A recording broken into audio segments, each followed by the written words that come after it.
The Federal Reserve today announced its plan to help stimulate the economy. The plan is to buy $40 billion worth of mortgage bonds a month until further notice. This whole idea has been dubbed QE3.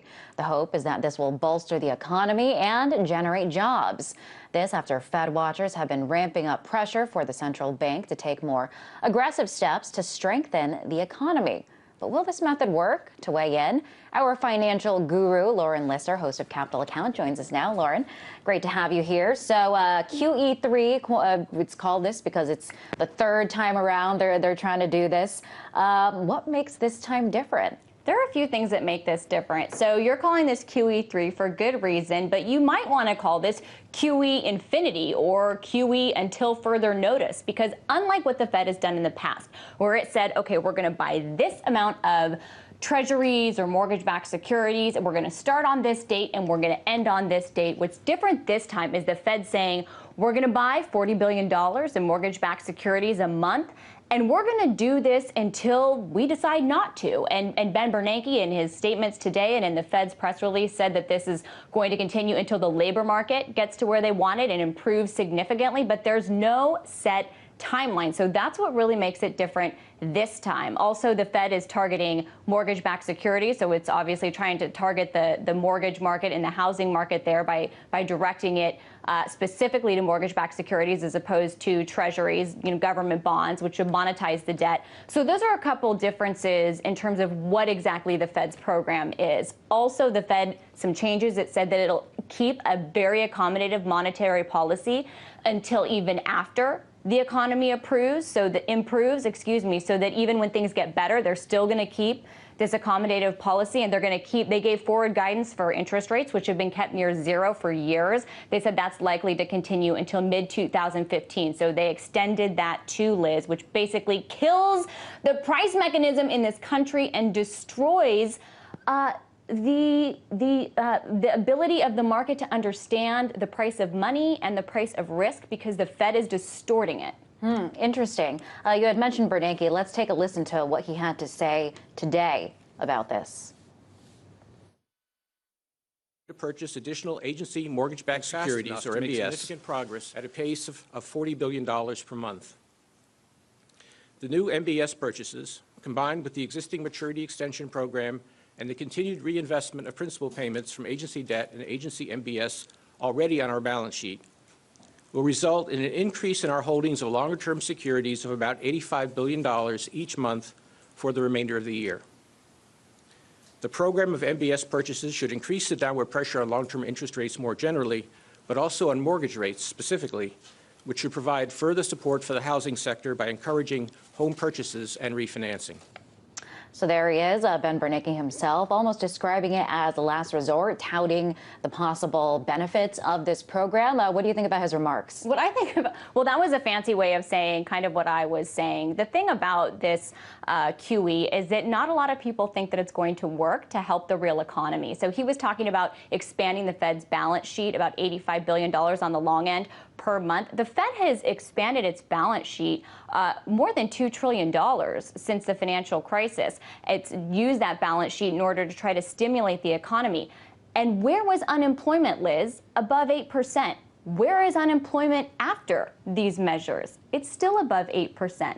So what is doing more of the same going to do to bring down the unemployment rate, which is what this is targeting? So what Ben Bernanke is hoping there is that he's going to go out and he's going to prop up asset prices, and maybe that'll be in houses, and maybe that'll be in stocks, and that people will feel richer. So when they feel richer, they'll go out and they'll spend their money. So there will be more demand for products and for services, and that this will amount to growth and that this will create jobs. Now that is the thinking. Maybe some would call it wishful thinking, because there's a difference in people that believe that the problem with unemployment is cyclical, meaning what Bernanke said, that growth is weak and that if the economy's better and demand is spurred, then the jobs will come.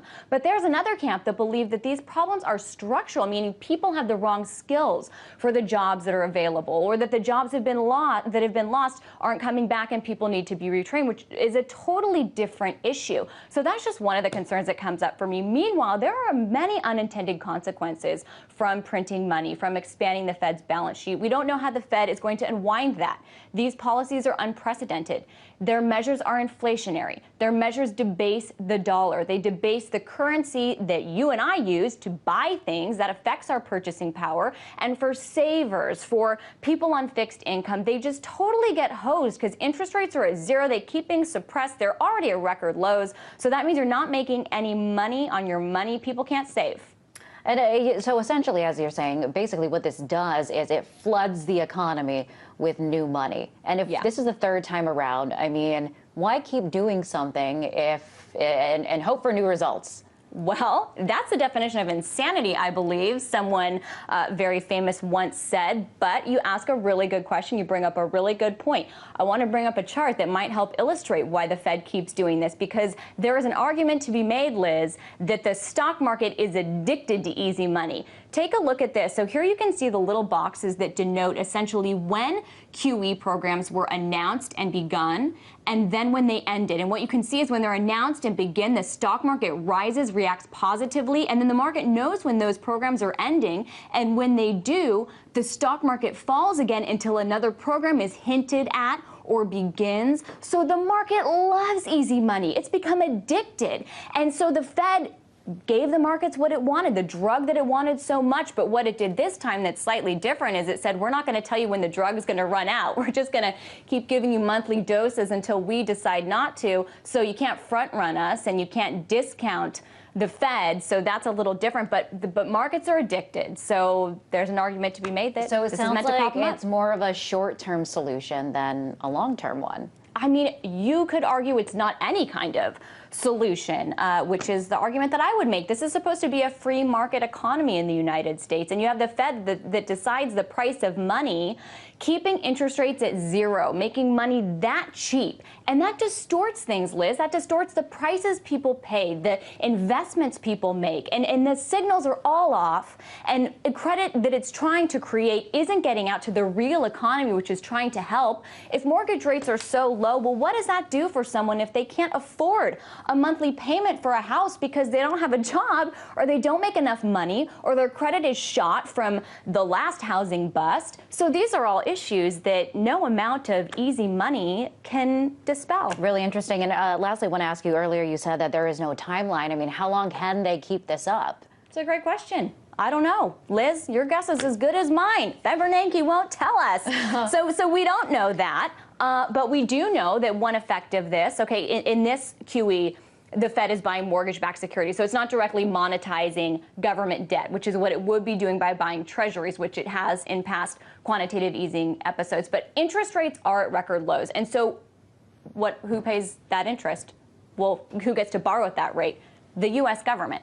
So there's an argument to be made, and David Stockman, Reagan's former budget director, has made this very clearly, saying that this essentially enables the government to not have to address spending, to not have to address these big moneyed interests in Washington that are dependent on government spending to the tune of so much money, like the military-industrial complex, because the government can borrow at these record low rates, so they don't have to pay the piper yet, because once those interest rates go up, once the government has an exact case, if we want to play it for the audience.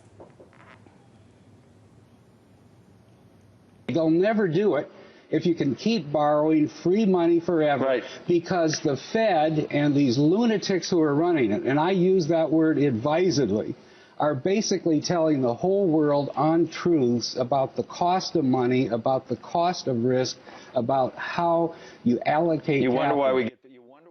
So you're saying they'll never do it. They'll never take on these issues with spending. They'll never take on the moneyed interest while the Fed has interest rates and the price of money so distorted. Really interesting, Lauren. It is. I appreciate you coming here into the studio. That was Lauren Lister, host of Capital Account. Thanks, Liz.